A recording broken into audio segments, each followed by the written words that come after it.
Le Seigneur soit avec vous. Et avec votre esprit. Lecture de l'Évangile de Jésus-Christ selon saint Luc. Gloire à toi, Seigneur.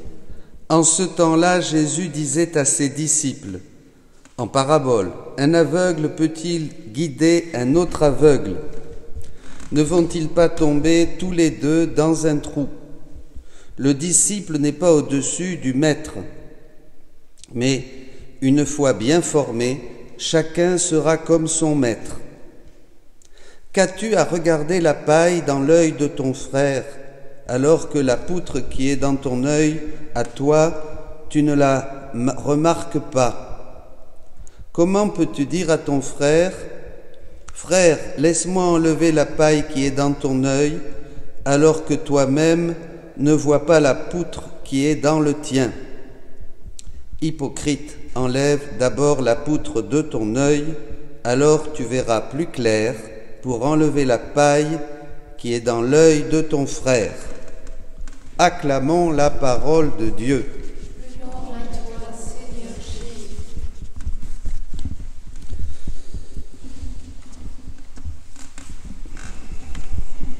Aujourd'hui, je me disais, je ne vais pas enregistrer.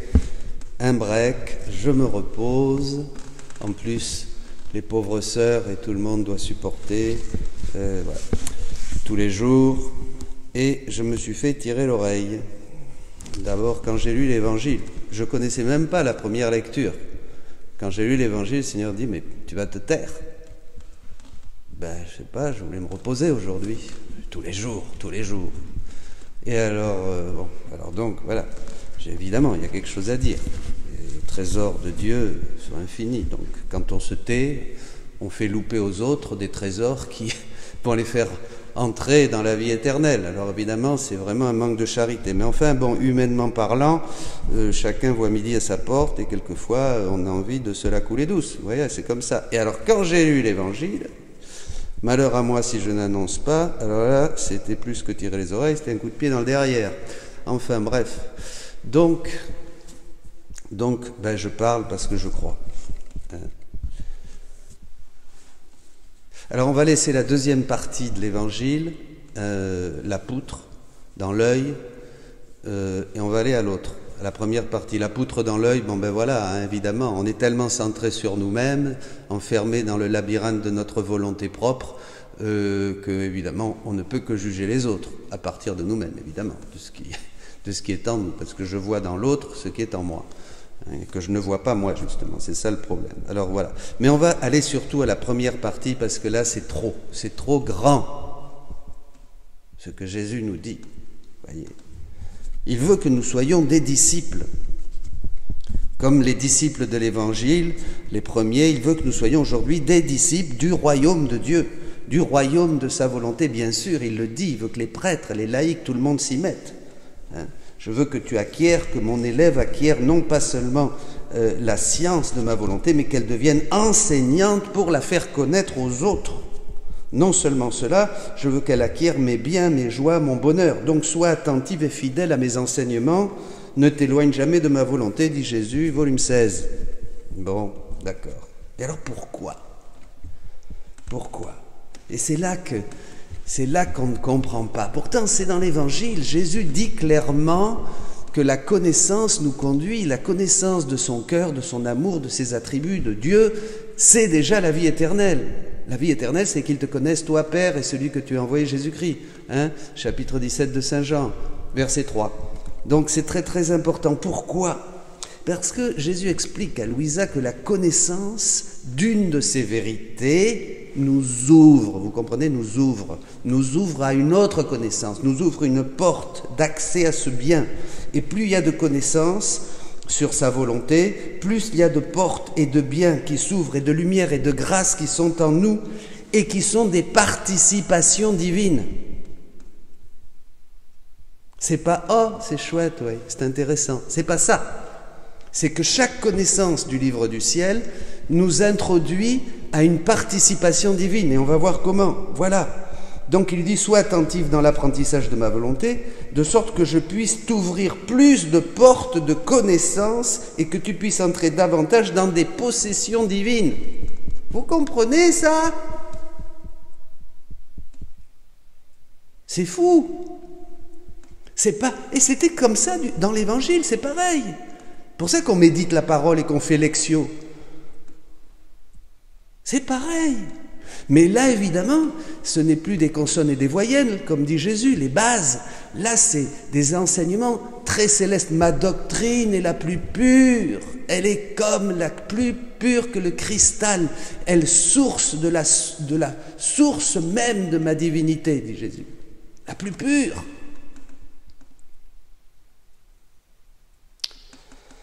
Alors pourquoi? Et c'est là où il faut s'arrêter. Pourquoi acquérir de nouvelles connaissances? Pourquoi lire le livre du ciel et lire, et pas seulement en passant, il faut s'y plonger. C'est extraordinaire, c'est une nouvelle effusion du Saint-Esprit, c'est déjà le ciel qui se dévoile, c'est le ciel ouvert. C'est le dévoilement de Jésus que nous commençons à voir et nous lui ressemblons, comme dit Saint Jean, première de Saint Jean, chapitre 3, verset 2. Parce que Dieu est infini, on ne va jamais l'épuiser. Mais notre ciel, nous le faisons ici. Vous comprenez ça? Ça, c'est très important, ce deuxième point. Quand il a créé, Dieu a fait sortir de lui plein de choses, des attributs et des beautés, et il les a mis dans le monde créé, pour nous, puisque le monde a été créé pour nous, la création que vous voyez. Et toute cette création est remplie d'une variété infinie d'attributs de Dieu. Le parfum d'une fleur, c'est Dieu qui sent bon.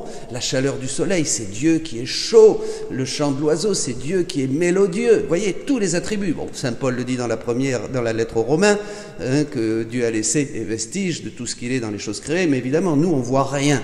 On voit rien. Voilà. On est là juste, on prend les choses pour ce qu'elles sont, l'eau pour boire, pour se laver, le soleil me réchauffe, quand il fait trop chaud je râle, quand il pleut je suis content, et quand il pleut trop je râle. Enfin, vous voyez, on prend les choses, pas le message de Dieu. Bon, ça c'est un autre thème, on ne va pas en parler. Bon, donc toutes ces choses sont des reflets de ce que Dieu est dans son intérieur. Et il veut manifester ses attributs dans la création pour que nous, si on avait les yeux de l'âme, c'est-à-dire la divine volonté, on verrait tous ces attributs et on chanterait au Seigneur, on serait des liturges, on serait dans l'action de grâce, on verrait Dieu reflété partout dans tout ce qui existe. Dans tout ce qui existe, vous comprenez? Bon. Et quand l'âme arrive au ciel, alors elle va pas vivre, vous voyez, ces réalités comme ici, elle va vivre, parce que tout ce que vous voyez dans la création, ce n'est que des reflets. Quand vous allez arriver au ciel, vous allez voir ces choses en Dieu. Parce que tout existe d'abord en Dieu.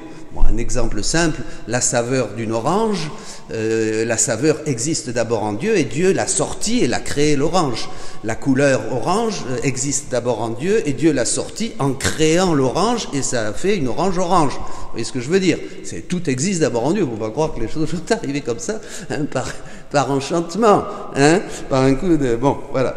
Alors, nous ne verrons donc plus au ciel les reflets de Dieu, mais nous verrons ces choses dans la plénitude. Tout ce que Dieu, tout ce que nous voyons dans la création, dit Jésus, est pour l'homme. C'est notre habitation, tout ce monde que nous voyons. C'est pour notre habitation, parce que c'était ce que Dieu a voulu pour le Verbe incarné, évidemment. D'abord Jésus, c'est une habitation pour Jésus et pour nous. Bon, voilà. Alors, qu'est-ce qui se passe? Tout va être plus grand. Dieu veut nous manifester ici ces choses, ces connaissances, pour qu'en les pratiquant, nous ayons encore plus pour lui, parce que c'est dans notre intérieur que tout est grand pour Dieu, plus de ciel, des cieux nouveaux et des terres nouvelles. Dieu veut, le paradis de Dieu, c'est l'homme, c'est en nous. Et donc Dieu veut nous manifester toutes ces connaissances pour qu'elles prennent vie en nous et que nous les possédions et que nous soyons de plus en plus beaux, de plus en plus divins, de plus en plus lumineux, de plus en plus saints, forts, miséricordieux, divins. Tous les attributs de Dieu, voyez, ils sont dans l'homme, dans la mesure où il découvre, connaît ses volontés et les fait vivre en lui. C'est pour ça que Jésus dit à Louisa, sois très attentive dans l'exercice de ma volonté. Retiens les connaissances. Et il l'obligeait à écrire. Elle ne voulait pas, elle fuyait. Elle en avait ras-le-bol. Bon, enfin c'est comme ça. Donc il faut que tout cela devienne vie en nous et c'est cela qui va permettre à Dieu, chaque fois que vous faites un acte, de faire encore sortir de lui des joies infinies, des béatitudes infinies, une sainteté infinie, des attributs divins que nous ne connaissons pas, mais qu'il veut nous donner. Vous comprenez ? Dieu veut nous donner toutes ces choses qui sont en lui, mais nous ne pouvons les recevoir que si nous connaissons sa volonté et nous la mettons en pratique. Et alors là, ça augmente. Alors là, vous voyez, c'est extraordinaire. Chacun est un peu comme un puzzle, vous voyez, dans la mesure où vous allez connaître les vérités du ciel, les vérités de la divine volonté, que vous allez les faire passer dans votre vie, les pratiquer et les dire aux autres. C'est pas optionnel, malheur à vous. Attention, ah là je suis clair. Vous serez jugé là-dessus pour avoir tué même la vérité. Parce que quand Dieu parle, il parle, et c'est Dieu qui parle. Donc on peut pas faire la sourde oreille ou dire demain peut-être. Non. Alors, malheur à moi si je n'annonce pas l'évangile. J'ai failli me taire aujourd'hui. Quel abruti. Voyez ? Alors, pour terminer, qu'est-ce qui se passe ? Chacun va acquérir ses connaissances. Ces connaissances vont ouvrir d'autres portes. Je vais mettre en pratique. Et d'autres portes, je vais mettre en pratique. Et encore en pratique. Je vais pratiquer, mettre en pratique. D'autres portes. Dieu va me donner davantage et davantage et davantage. Chacun de manière individuelle et particulière. La sœur, c'est la sœur. Moi, c'est moi. Toi, tais-toi. Parle. Alors, je voulais dire, qu'est-ce qui se passe ? Chacun devient un puzzle. Un puzzle qui va avoir tous les attributs de Dieu. Un puzzle qui grandit et qui devient de plus en plus beau et qui, entre guillemets, augmente Dieu. Pas Dieu tel qu'il est en lui, mais Dieu va pouvoir manifester tous ces trésors qu'il a en lui et qui sont infinis à travers vous. À travers vous, vous comprenez ? Et c'est ça la religion. C'est pas seulement, vous voyez, on a une vision tellement réduite, tellement minuscule, tellement maigrichonne, tellement ridicule. Vous voyez, c'est ça qui est grand. Nous sommes tous une partie de ce puzzle qui va s'embellir.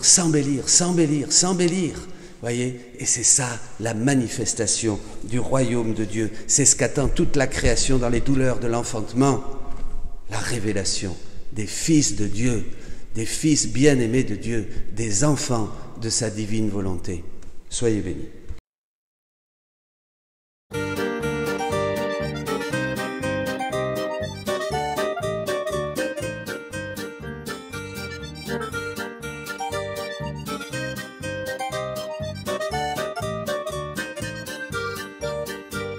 Sa parole est lumière, alléluia.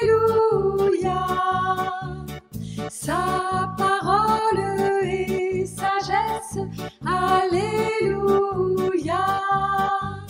Sa parole est tendresse, alléluia. Sa parole est vivante, alléluia. Chantez au Seigneur un chant nouveau, bénissez son nom et rendez grâce au son de la trompette et du cor, éclatez en cris de joie. Sa parole est lumière, alléluia. Sa parole est sagesse, alléluia. Sa parole est tendresse, alléluia.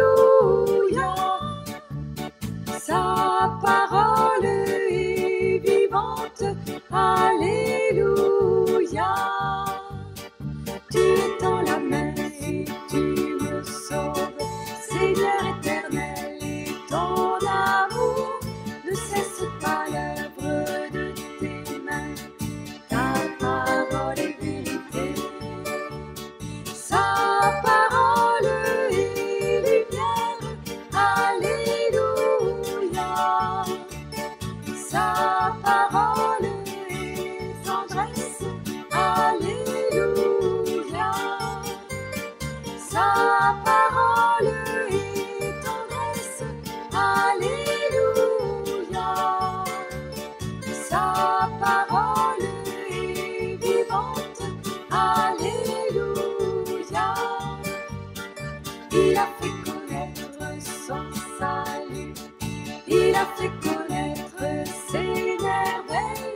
chante